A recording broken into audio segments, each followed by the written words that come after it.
what does it even mean to optimize Java on Kubernetes?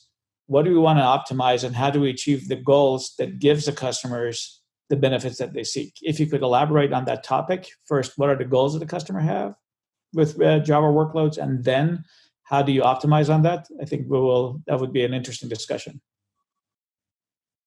Sure. So typically what customers want to see is they want to run their application in its fastest performance, ideally for the least amount of money.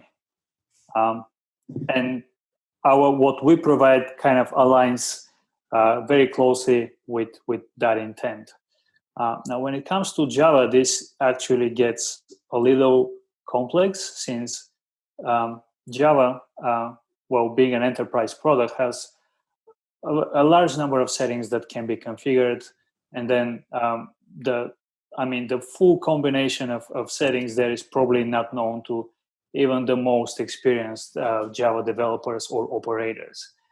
So where we come in is essentially look at all the runtime parameters available to or exposed by Java, and try to kind of find the best parameters that match your objective, whether this is skewed towards performance or towards optimizing for cost or anywhere in between.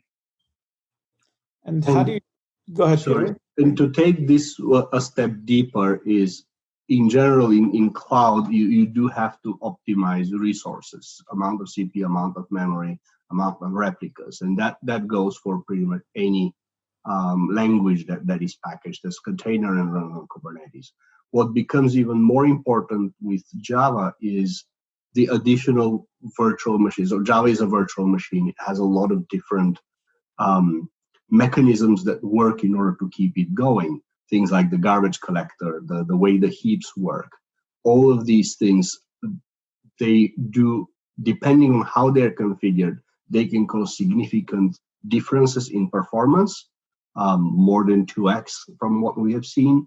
And not only in the overall performance, but also depending on what the application does, whether it's, let's say, a transactional or web application where the response time is important, or if it's a computational application, the individual response time may not be important, but the duration, the total duration, and the efficiency, it matters.